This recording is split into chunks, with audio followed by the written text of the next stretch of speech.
오늘은 꼭 교회를 다니지 않더라도 일반 세상 사람도 잘 아는 익숙한 이야기가 본문에 담아져 있어요. 죄 많은 여인이 이제 붙들려 옵니다. 그 얘기를 좀 하겠는데,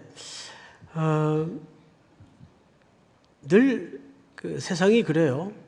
잘 알고 있고 익숙하다는 것만큼 또 더 많은 오해와 곡해가 더 씌워진 것도 없어요. 그래서 오늘은 이 본문이 과연 우리에게 뭘 말하고 싶은가, 거기에 초점을 맞추어서 오해도 곡해도 벗겨내고 성경이 정말 말하는 그 원칙만 좇아서 이 시간 누구가 아니라 나에게 무슨 말씀을 하실까 청정하는 시간이 될 수 있기를 축복합니다. 우리 본문을 좀 열어보십시다. 1절, 8장 1절이죠. 예수는 어디로 가셨나요? 네, 감람산으로 가셨어요. 자, 앞을 잠깐 보십시다. 예수님에게 감람산은 어떤 곳일까요? 제게도 가끔 이런 감람산의 시간이 좀 있었으면 하는 목마름이 있습니다. 아주 분주한 스케줄과 또 일상에 쫓겨다니다 보면 제가 스케줄을 핸들링이 안 되더라고요. 스케줄이 나를 막 몰고 가요. 그래서 잠도 못 자고 자다가도 벌떡 일어나고 그래요.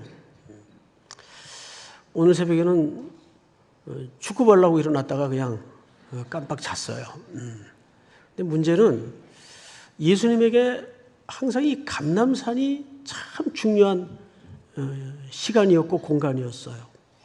예수님의 이렇게 삶의 패턴을 보면 복잡하지 않습니다. 아주 단순한데 해가 저물면 늘 가시는 곳이 감람산입니다. 그곳에서 두 가지를 하셨어요. 첫째, 쉬세요. 하루 종일 식사할 겨를도 없이 수많은 사람과 수많은 스케줄을 소화하다 보면 예수님도 육신을 가진 존재인지라 얼마나 피곤했을까요? 그래서 쉽니다. 그런데 그 쉼의 방식이 하늘 아버지와 고요히 파고 들어가는 시간이었어요. 그래서 이 감람산에서는 기도와 쉼의 시간을 가지셨습니다. 충분히 밤새 그곳에 머무시다가 또 날이 밝으면 예루살렘 성전 쪽으로 내려오셔서 수많은 사람들을 앉혀놓고 이제 가르치십니다. 하나님의 나라란, 또 인생이란, 또 인간이란, 그리고 우리는 어떻게 살아야 하겠는지 이걸 백성들에게 쭉 설명하시고 가르치십니다. 그런데 오늘은 그 와중에 어떤 사건이 일어나요. 서기관이라는 사람들과 바리새인들이라는 사람들이 무리지어서 이 두 종류는 아시는 것처럼 이스라엘의 최고 선생들입니다. 게다가 어떤 전문가들인가 하면 성경을 정통스럽게 아는 아주 성경에 달관된 익숙한 선생들이에요. 이 무리들이 한 여자를 붙잡아 옵니다. 그런데 이 여인에 대해서 성경이 구체적으로 이렇게 밝히고 있어요. 3절을 한번 보세요. 3절, 서기관들과 바리새인들이 음행 중에 잡힌 여자를 끌고 와서 가운데 세웠다. 그러니까 이 여자는 추정해서 잡혀온 여자도 아니고 혐의를 가지고 잡혀온 여자도 아니에요. 완전히 여지가 없는 현행범이에요. 정확히 뭐라고 되어 있죠? 음행 중에 잡힌 여자예요. 변명의 여지가 없는 상황에 내몰린 참 딱하게 생긴 여자예요. 그런데 여기 이상한 게 하나 있어요. 여러분 성경 읽다가 이 본문 잘 아실 텐데 뭐가 이상할 것 같습니까? 별로 이상한 거 없는데 그렇게 보여지시나요? 이상한 게 있어야 돼요. 음행이라는 것은 혼자 하는 짓 아니죠. 상대방이 있었을 거 아니에요. 그러면 남자는 어디 가고? 그래서 어떤 신학자는 아마 도망갔을 것이다. 그건 잘 모르겠어요. 성경이 말하지 않으니까 도망갔는지 어쨌는지 모르겠는데, 어쨌든 이 현장에 끌려온 여자는 그 당시 사회적으로도 별로 사람 취급받지 못하고 숫자에도 넣어지지 않는 그런 여자만 붙잡혀 왔어요. 현행범이에요. 여지가 없는 죄인이에요. 그리고 이제 이 여인을 가운데 세워놓고 신문을 합니다. 그런데 우선 이런 경우에는 이스라엘 율법상 어떻게 다루는지를 우리가 한번 좀 보십시다. 신명기 22장을 좀 띄워주세요. 어떤 남자가 유부녀와 동침한 것이 드러나거든 그 동침한 여자만입니까? 남자와 여자입니까? 남자와 그 여자를 둘 다 죽여 이스라엘 중에 악을 제할지니라. 그러니까 이 율법대로라면 여기에 누구도 있었어야 해요. 남자도 붙잡혀 왔어야 해요. 근데 방금 소개해드린 바와 같이 남자는 어디 가고 없어요. 그저 약한 여자만 붙들려 와서 지금 초죽음이 되어 있어요. 이건 뭐 변명의 여지가 없이 지금 꼼짝 못하게 돼 있는데, 이제 이 사람은 석형이라 그러는데 돌로 쳐서 죽임을 당하는 법대로의 절차만 남겨놓은 겁니다. 자, 어떻게 하면 좋죠? 그래서 우리는 이 본문을 읽다가 시선에 혼란을 가져와요. 두 가지입니다. 두 가지 혼란이 있는데, 그래도 용서해야 된다. 용서해야 된다. 또 하나는 이제 비난이죠. 이런 건 죽여야 된다. 그게 법이다. 그래서 우리는 이 본문을 놓고 멀찍이 제3자의 자리에 자기는 섭니다. 비판을 해야 될까 말아야 될까 뭐 이런 논란에 빠져 있어요. 자기는 이 죄 많은 여인과 상관없이 나는 이런 상황에서 도를 들어야 되느냐 용서를 해야 되느냐 멀찍이 떨어져서 제3자의 자리에 자기는 서 있어요. 이게 속는 거죠. 여러분, 이 얘기는 그쪽에 전혀 초점이 있지 않습니다. 본문을 좀 보십시다. 성경을. 4절. 바리새인과 서기관들이 이 여인을 끌어다가 이제 묻습니다. 누구에게 묻죠? 예수께 말하되 선생이여 이 여자가 간음하다가 현장에서 잡혔나이다. 모세는 율법에 이러한 여자를 돌로 치라 명하였거니와 선생은 어떻게 말하겠나이까? 자, 여러분 저를 보세요. 이제 이 5절을 유심히 볼 필요가 있는데 제가 방금 읽었지만 여러분들이 한 번 더 읽을 필요가 있어요. 자, 한 번만 더 읽어볼까요? 5절 다 같이 시작. 모세는 율법에 이러한 여자를 돌로 치라 명하였거니와 선생은 어떻게 말하겠나이까? 자, 여러분 예수님에게 한 질문입니다. 누가? 율법 선생들이, 바리새인과 서기관들이. 그러면 이럴 때는 어떤 율법이 여기에 적용이 되는 겁니까?를 물은 겁니까?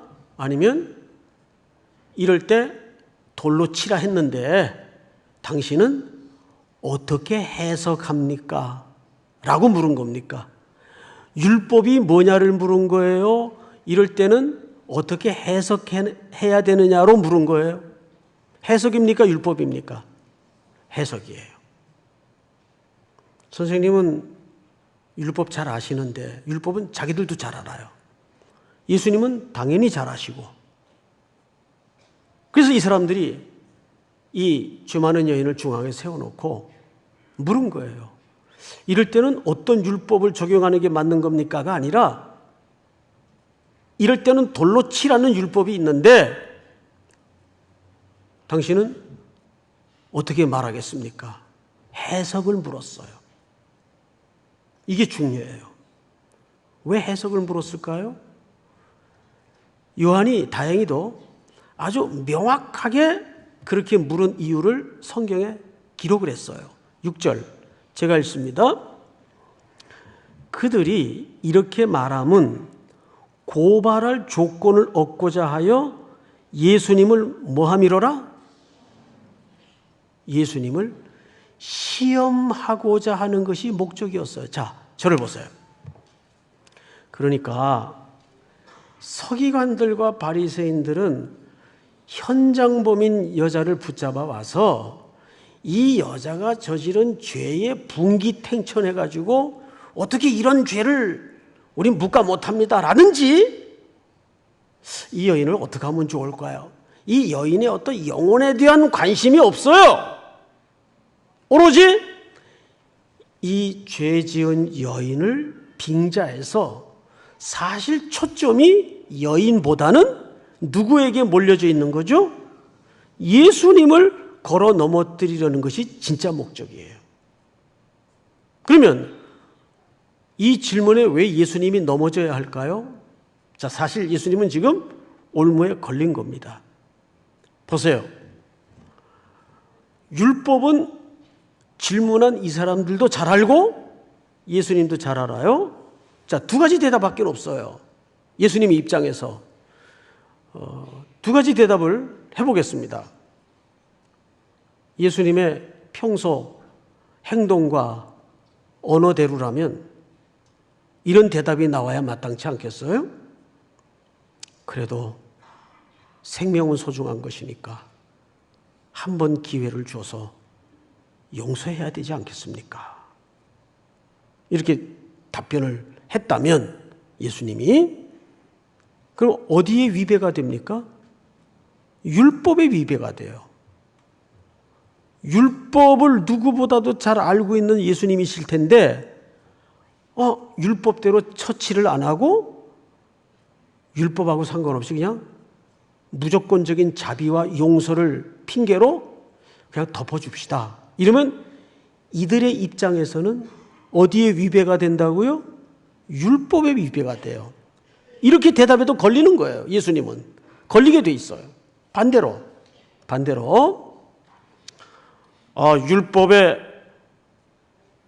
돌로 치라고 했으니까 이건 마땅히 돌로 치는 게 맞습니다. 그러니까 죽여야 되는 게 맞습니다. 라고 또 반대로 대답을 했다면 어디에 걸리죠? 이것은 당시 생사여탈권에 관한 권한은 유대인들에게 없어요. 그들을 지배하고 있던 로마 정권의 그 집행권이 옮겨져 있습니다. 그러면 이건 누구의 질서를 위반하는 겁니까? 그렇죠. 로마의 질서를 위반하는 거예요. 로마의 권위를 도전하는 거예요. 그러니까 예수님은 지금 어떤 의미에서는 함정에 걸린 거예요.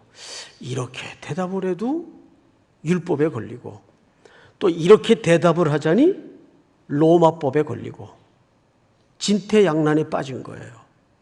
이때 예수님께서 뜻밖의 퍼포먼스를 하세요. 자, 성경을 또 보십시다. 예수를 시험함이로라. 이때 갑자기 예수께서 몸을 굽히사 손가락으로 땅에 뭔가를 쓰세요. 예? 몸을 구부리셔서 앉아가지고 땅에다 뭔가를 쓰세요. 그래서 이제 많은 신학자들이 여기에 전부 집중이 돼 있어요. 뭘 쓰셨을까? 이들의 집중도를 좀 흐트러뜨리기 위한 고도의 심리 작전일까? 어떤 분은 또 이렇게 썼더라고요. 그래 보니까 아마도 이 주변에 둘러서서 지금 막 씩씩거리고 있는 그 사람들의 죄목을 예수님이 땅바닥에다가 하나하나 쓰셨을 것이다. 이건 조금 너무 나간 것 같아요. 아무리 생각을 해도 이건 성경에 근거도 없고. 자, 그런데 참 애석한 것은 성경에도 무엇을 썼는지는 명시하지 않아요. 그래서 우리는 예수님의 행동을 통해서 무엇을 썼는지를 알 수 있는 힌트가 성경에 있다는 것을 놓쳐서는 안 돼요. 자, 우리 출애굽기 31장을 한번 띄워주실까요? 31장.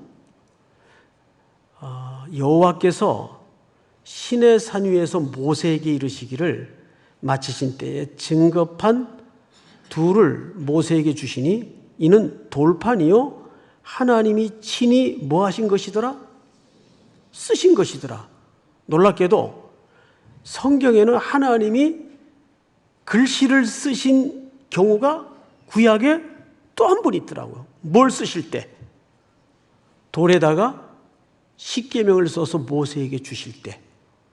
여기 보니까 하나님이 친히 어떻게 하신 것이더라? 쓰신 것이더라. 여기 이제 여러분 가지고 계신 성경을 집에 가셔서 펼쳐보시면 그 밑에 풋노트가 하나 달려 있어요. 이런 풋노트가 손가락으로 친히 쓰신 것 할 때 그 풋노트에 손가락으로. 자, 그런데 오늘 보니까 예수님이 뭘로 쓰세요? 땅에? 손가락으로 땅에 쓰시니 이렇게 돼 있어요. 자, 그런데 놀랍게도 예수님이 손가락으로 땅에 한 번 쓰신 게 아니에요. 2번 쓰셨어요. 8절을 한번 볼까요? 여러분들이 읽습니다. 8절 시작. 다시 몸을 굽혀 손가락으로 땅에 쓰시니. 네. 자, 저를 보세요. 몇 번 쓰셨어요? 2번 쓰셨어요. 오늘 본문에. 그런데 더듬어 보니까 여러분 혹시 하나님이 모세에게 십계명을 몇 번 써주셨죠? 2번 쓰셨습니다. 첫 번 건 어디 갔나요?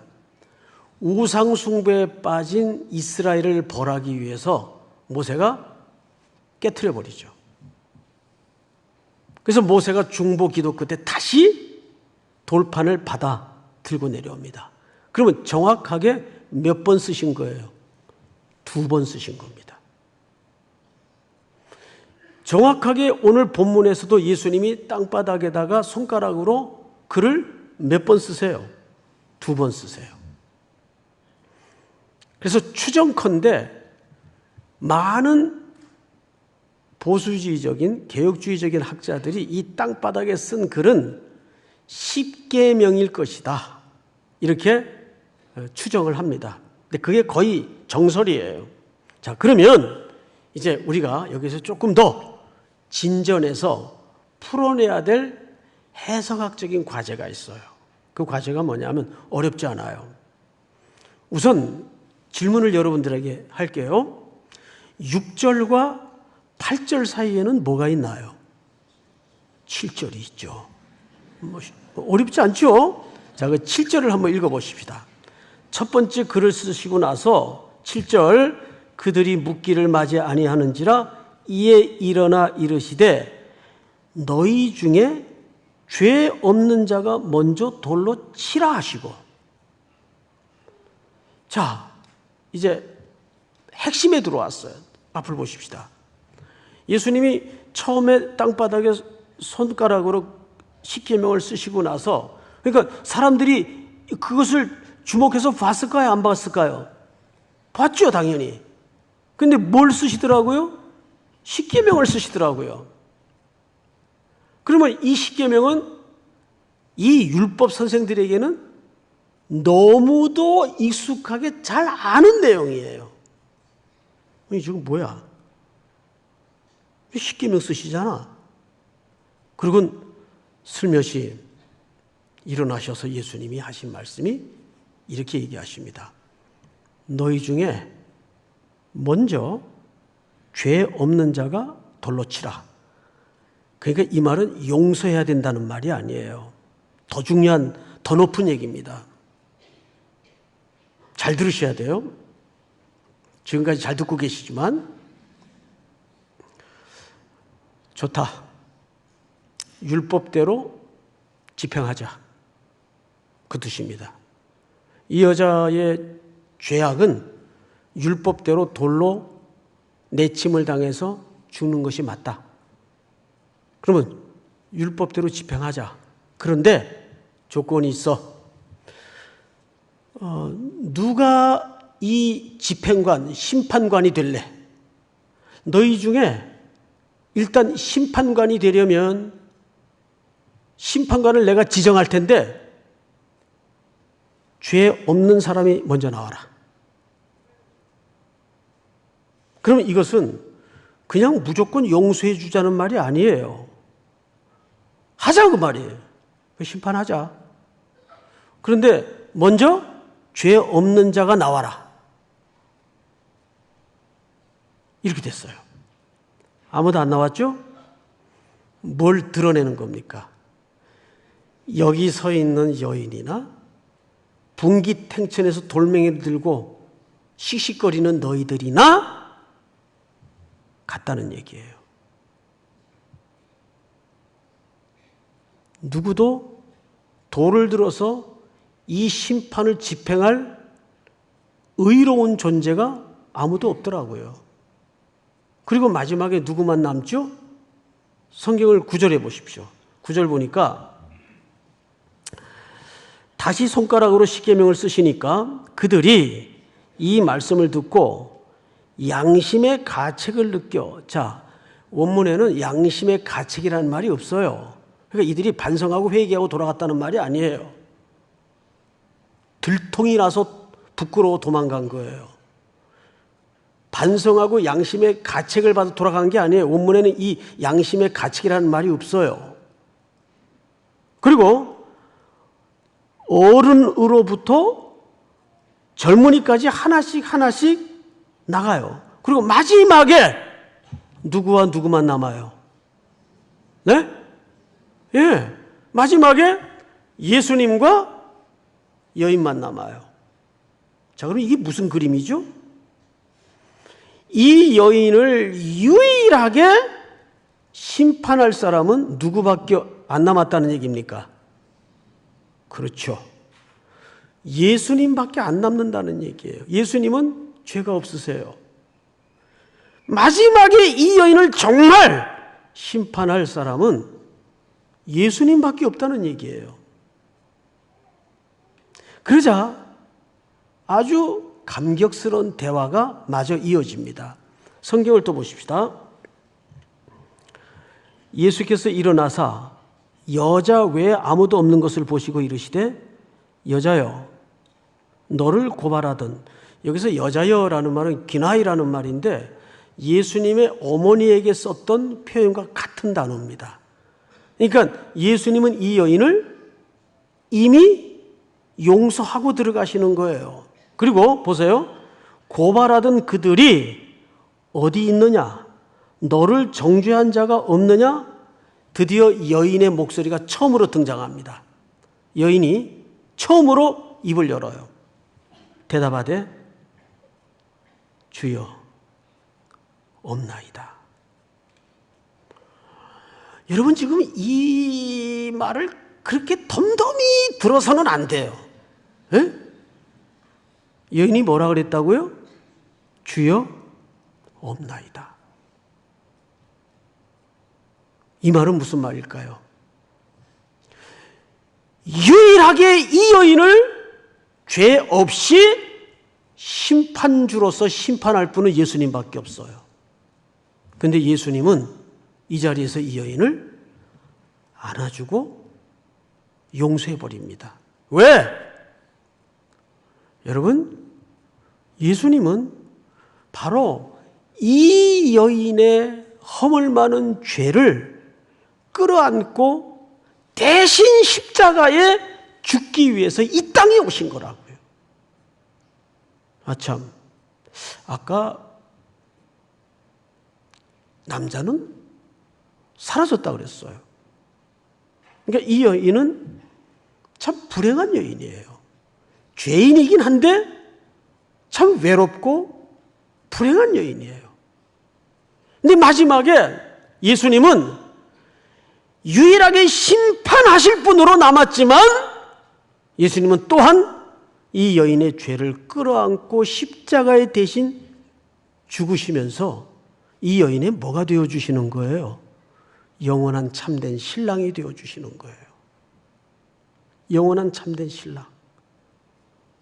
그러니까 우리는 맞아, 용서해야 돼, 비판하지 말아야 돼, 그런 제3의 자리에 서 있어서는 안 되고 바로 우리가 이 여인의 자리에 서 있어야 돼요. 내가 바로 이 여인 같은 존재였어요. 마땅히 돌 팔매질에 죽을 수밖에 없는 이 불행한 여인을, 죄 많은 여인을 우리의 영원한 신랑 되신 예수 그리스도께서 여인의 죄를 끌어안으시고, 그래서 요한복음에 세례 요한이 예수님이 세례를 받으러 나오시는 모습을 보고 첫 번째 한 말이 뭡니까? 보라, 세상 죄를 지고 가는 하나님의 어린 양이로다. 그렇게 이 예수님은 참 사연 많은 여인에게 다가오셔서 마땅히 여인을 심판하실 수밖에 없는 대상이지만 그 심판을 누가 대신 받으시는 거예요?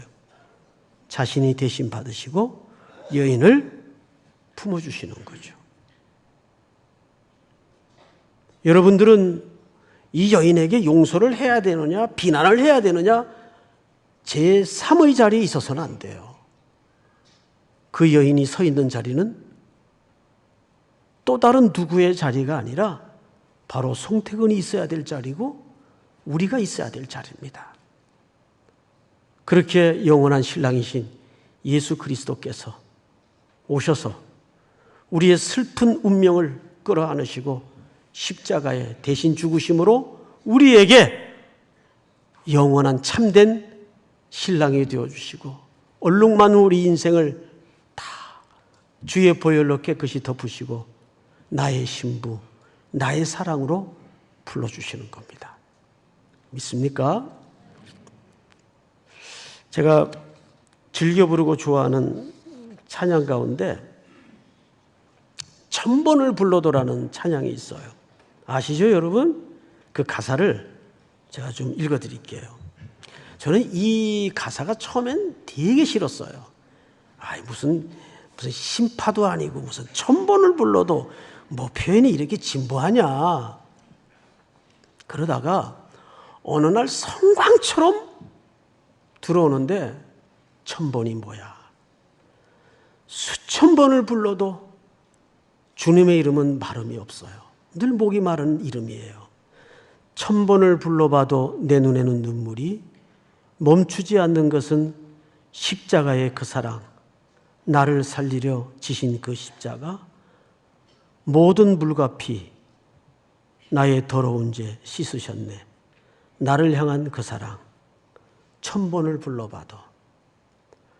사랑하는 우리 3일의 젊은 형제자매 여러분, 오늘 우리는 그 여인의 자리에 서서 내가 받아야 될 심판을 대신 끌어안으시고 십자가에 달리신 그 예수님을 향해서 새롭게 이 고백과 이 찬양으로 가슴을 여는 은혜가 있기를, 고백이 있기를 축복합니다. 다 일어나십시다. 천번을 불러도